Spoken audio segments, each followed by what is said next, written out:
Meek Mill claims he hasn't been paid for his music, threatens to make his record deal public. It looks like Meek Mill is fed up with his record deal. On Monday, the Philadelphia rapper jumped on his Twitter account and revealed that he hasn't been paid for his music. Meek also threatened to make the details of his record deal public to expose alleged shady practices. I haven't got paid from music and I don't know how much money labels make off me. I need lawyers ASAP. He wrote in a now deleted tweet, which is right there. And then he wrote, ask the record label, how much have you spent on me as an artist? Then ask how much have you made off me as an artist? I'm about to make my record deal public by Monday just to let the world see what these people on. Now this is something that we see time and time again. And the thing that, when I saw this, why I wanted to jump on it is this line right here. I need lawyers. Yeah, no, when I read that, I'm like, how can this guy, when these artists get to this level, I'm always just shocked. I'm like, you're at this level, you're making a certain amount of money, or we perceive that you're making a certain amount of money, and why don't you have someone on retainer when these problems kind of come up? So I hope he's getting an attorney real quick, and usually it's going to be a couple people, because he's kind of singing the same song that I have so many of my artists come to me for, and that's what's going on with my money. And record labels are notorious for inflating their costs and underpaying artists. Right. Doesn't mean every single record label is bad and out to get you, but unfortunately, they do inflate costs because they do their own accounting. And they're like, so we did all your marketing and we, allocated $20,000 of funds to pay ourselves, and it's going to be difficult we had that. Our girl make a few phone calls at, $40 an hour or whatever it is, because they're, And sometimes it's not even that the label is just like overinflating to pay themselves. Sometimes, the label just has their guy who's doing the music video, and it's like their friend. And so instead of paying $20,000 for the director fee, it's $50,000. And we talk about this with the record label agreements. When you have the agreement, guess what? Any of the expenses that the record label pays on your behalf for your music video, for your touring and your clothing, and all this stuff, you have to pay it back from your earnings. It's not a gift. It's a loan. And so, that's where it's usually later on in an artist's career, because, out the gate, they're like art and creating and hustling. But then at some point, I just want to get put on at any cost. And oh my God, like this label's going to sign me. I'm so excited. I don't want to miss my only opportunity I'm ever going to have in my life. It's just come my way, and I will sign whatever you put in front of me. Yeah, and look, and sometimes it 100% pans out, right? So like we use Kanye as a really great example. Last year we covered the fact that he had released all of his music contracts with Universal. There were a couple of other sub-labels in there as well, but you look at like an artist like Kanye or Taylor Swift, and you go, these are some of the biggest artists in the world. They've won, right? They've won. They signed the record deal and they blew up, and seemingly the machine of the record label made it happen for them. But then now they're saying, well, I'm looking at the contract and where's my money? Or why can't I buy back my masters? Why don't I own any of my music? So we're going to hyper focus right now on the money issue, but we've talked about these things that come up. So obviously, in this situation, what should be in the contract for Meek Mill is an accounting provision. He should have been receiving usually quarterly statements. That was my first thought when I first thought of the story. I was just like, isn't it in his contract where he should be getting accounting? Like, and if it wasn't, like, did he not? So when it was first brought up, I was like thinking like why didn't he have an attorney right away? Or maybe he did. Maybe it was like one of those situations where the label provided him an attorney. I don't know what his when he first signed his record deal, what his contract was.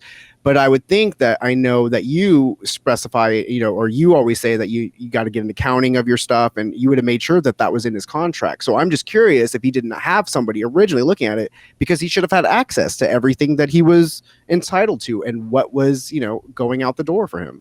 Yeah, it's pretty common for big labels, right? So he signed with, one of them is Atlantic. And so with big labels, they often will put an amount of money aside and they go, hey, we're going to make sure you get an attorney. Now they do this to protect themselves because they don't want, the artist coming back later and being like, I didn't understand, I didn't have legal counsel. So they protect themselves by saying, okay, we're going to give you $3,000. You're going to go hire an attorney to make sure that you're represented in this negotiation for your rights. But we've talked about situations where the label will be like, hey, go hire John. And it turns out that John's friends with the head of the record label, and that relationship wasn't disclosed. So look, he may have had an attorney as part of the negotiation process, but the other thing is that, sometimes artists are complacent.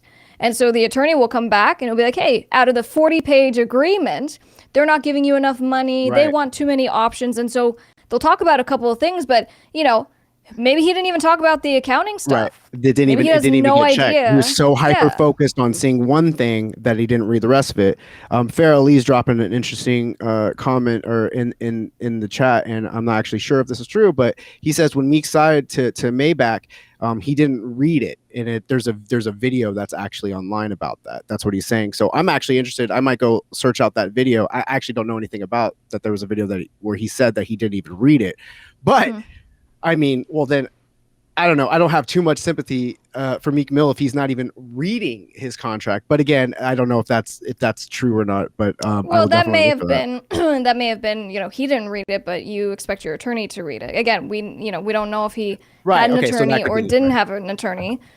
Because equally, I think that if an artist tries reading one of these 30, 40-page agreements with these record labels, they're going to have no clue what it says. That's why you're supposed to have an advocate of someone who understands the contract. But guys, I go back to my thing about the attorney that you hire. They need to be in entertainment and specifically a music attorney who does this. You get your, estate lawyer friend to look at your contract. You're like, yeah, it looks pretty similar to, I'm fine. But they have no idea that there's huge missing industry standard things. The estate attorney is going, hey man, you're good. I don't see 360 anywhere in the contract. I don't see the phrase 360. So I don't think this is a 360 deal, but they missed the ancillary rights and they missed. So Meek Mill had said, look, if I'm going to air all this out, I'm going to release my contracts on Monday. I'm kind of hoping he does that. Now, me too. If I was his attorney, I'd probably say, don't do that because, I don't know what happened with Kanye. I don't know if there was blowback from his record label, but in all these contracts, there's confidentiality provisions. So what happens is that if you air it out and you disclose it, you have now breached the agreement. And that changes the strategy. So I tell my artists, I go, if we have, the record label in breach of contract, that's good for us, right? So we kind of had the advantage. We can now take steps. We can do whatever. Don't get dirty hands yourself by going and breaching the contract out of retaliation. And we see that a lot. We see that a lot with artists that are in lawsuits because they start reading the blogs about them. They start getting comments and the blowback from, fans and people on the internet on their page, and they want to defend themselves and they want to tell their story, and then they end up saying too much, or they just, weaken their position. And so I've heard you even say just settle down, let the attorney take care of it. Let's Yeah, and then up to a point. Look, I would never advise my client to breach a contract if I thought that it was going to cause obviously harm and blowback. But there's also been other instances where an artist or a band will breach a contract intentionally to air things out, to put pressure on the label or a manager. And they'll be like, this is what's happened. So if, for example, Meek Mill has not received any statements, any accounting, right? And there's been all this stuff that's going on. And by releasing the contract, he ends up putting a lot of pressure on the label to get what he wants. Look, that's a tactical thing that could play out, but it might backfire. I would think so. Because you're saying if there's some kind of non-disclosures and stuff, and he just released that, couldn't that just really screw up his position? Yeah, look, it doesn't change his claims, but it just could give, you don't want to give the other side claims against you, is basically what I'm saying. But equally, if he releases his contract or contracts, I'll be the first person reading them. I hope he does. That's just content. So Yeah, and I'm into I'm that. sorry that he's in this situation. Literally yesterday, I had another artist who had reached out for the exact same thing. I was signed to this label. I released multiple records, did some merch, did tours, did this and that, and I still have not seen any money from that. And me just kind of giving the rundown of how we deal with this. There's a couple ways to go at it, and sometimes we informally look at accounting. We look at what has the record label produced, what did they send you, what are they saying their expenses were. But sometimes you get a little more heavy-handed. And step two is you hire a certified public accountant, right? You hire a CPA, they go in and look up the skirt. They're looking at all the numbers and the alleged Right. expenses, and then based on that, you decide whether, you're going to bring a complaint. And that's stage 3. That's the nuclear option, like I refer to. And so you bring an actual lawsuit if you think you've been underpaid.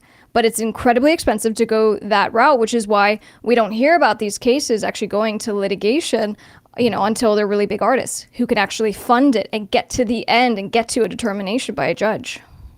And then, just something else that just kind of was interesting is, R&B singer Keisha Cole also responded to it, to his tweets and stuff. And she said, she never received a check from any record label, period. But I just thought about that the other day. It's nothing wrong with obtaining audit attorneys so that you're aware of where every dollar went. Trust me, a lot gets, quote, lost in the sauce. Joel just said the music industry equals Squid Game. Oh, that's amazing. Pretty much. Red light, green light. Yeah, for sure. So we'll see what happens. But I just think we see this so often, just with artists that are just so exciting or just, trusting the wrong people and signing contracts without really knowing what they say. And then, money starts coming in. They never had money. Now money's coming in, from music and stuff. And, the labels are getting paid. They're not getting paid. They're wondering where it's at, and they're getting the runaround. They don't realize that they have rights. They don't realize, I don't know. It's just really sad. And I just wish that a lot of artists would, take advantage of things like this podcast and like your YouTube channel to learn, these things, when you're going into them. So you're not just completely naive when you're stepping into, the room with some of these label executives. Look, I can't reiterate enough. I've taken so much time to try to educate artists, but this is a really important tip that you guys need to keep in mind. I have all kinds of resources. I have a book I put out for independent artists, how to protect yourself. Here are contracts so you can, understand what you're doing. But having an actual attorney when it comes to the big stuff, at a minimum, the big stuff, the contracts with the labels, make sure, there you go, there's a book. Make sure that you actually have an attorney, because you get into these deals and it's always, fantastic, and we're excited to work together up front. All the issues and all the reasons why we would ever look at the contract is when there's a problem, which is way later down the road. And so that's why, when you have the right advocate and the attorney representing you, you need to have a shark. You need to have someone who's going to look at this and be like, I'm calling BS on this, and we're not going to do this, and we're not going to do that. But then also when it comes to stuff like the accounting, I'm not even saying that this is a situation where for sure the record labels are shady. We're going to uncover that they have been stealing from him. Maybe they've spent $100 million on marketing and music videos and all this stuff, and so they just simply aren't recouped, right? So that all the income has to go towards paying them back. Maybe that's the situation. But, like I said, for all the cases that I've personally handled, oftentimes the record label can't account for where all this money went and all these alleged expenses. And that's where it gets tricky. Because if it's clear and they say, hey, here's the statements, here's the receipts, here's whatever, then there's no argument. That's never how it goes, though. It's, no, we had this $20,000 expense for an event. What does that mean? Where are the receipts for that? Right, and that's just going just from the aspect of just so he's going to find out what it is. If the report or the comment earlier was true and he didn't even look at it, he might not even know what he's supposed to be earning. So he might be earning nothing, and they were just like, okay, like they don't. He doesn't even know any aspect of anything. That's what I'm getting from him. Like, he's just like, I woke up this morning and somebody goes, hey man, how much money did you make on that last week? It's like, you know what? I never really thought about it. And like now he's starting to think about it. Maybe he got like some kind of crazy advance that he's been kind of sitting on and making some extra money, and that's where his money's coming in. But this is something that all artists need to be thinking about at the beginning of the career, and something that they need to be continuously monitoring to see Yeah. what's going on, to have those conversations, and to put themselves in a great position for when they are about to sign on the dotted line, that they already have some awareness of the industry. They already understand marketing. They understand, they have their work ethic, and they're basically just using the label to pour, like you say, pour the gasoline on the fire, and just send them off into the stratosphere. Because a lot of the stuff you can still be doing on your own, so you're not paying an extra $20,000 for artwork for your album, because you worked up a great relationship with a great graphic designer that does pro work, that again, the label has to approve it, but nonetheless, you just don't have to be at the mercy for everything. Yeah, I like this. Someone said 10K for food and drinks, just written on a receipt, right? Written on a little But I piece mean, of but that's paper. it. Like you're paying for potentially business meetings, you're paying for dinners, and you don't even realize what you're paying for. You don't know what's being Yeah, expensed here. again, I said this earlier. I'm not here to ever villainize record labels. I represent record labels, so I understand how this works on both sides. I understand when things are being a little bit shady and we got to take more legal action. I understand when the record label is just trying to do what it's trying to do, because equally, the record label has a lot to try to elevate artists, try to make them stars, to put them on these tours, to pay for their records. And so there's a lot that goes into it. But you know what? You got to always think of yourself and understand that no one is going to care about your best interest Exactly. more than you. And that's why you got to get a good attorney. Exactly. But that's the key, because you won't be in this situation if you have a really good attorney that can break down everything for you, that can explain it to you, so you understand what you're getting yourself into, so you can make that educated decision of, what, it's just not worth giving away my masters and all my everything, and you own my name and you own all this stuff, because I want 15 grand, which I can make at McDonald's in less than a year. Like, you know what I mean? Because you just don't understand, because you're like, I'm going to get put on, and then you realize you got shelved. You're in a 4-option deal because you had a song that went viral on SoundCloud and you didn't even know what to do with it, because you never spoke to an attorney. Someone just reached out to you and you're like, oh, sweet, I'll sign. Yeah, guys, so last note here, that Orko showed it. If you want help, I put out how to keep your dukes up in the music business, because I am an artist myself. I own my own record label. I've basically done all of this, besides the fact that I'm actually a music attorney, and I see how this stuff works. So I have contracts for you in here. Stay legally protected. Make sure you It's always have essential. stuff in writing, and make sure you understand what it is that you're signing. So that's a wrap up on this, but hey, we might be back on Monday with a contract from Meek Mill. I really hope so, because I'm very interested in this, and we'll have a couple more stories, and we'll see if we get stuff that, if anything, breaks over the weekend.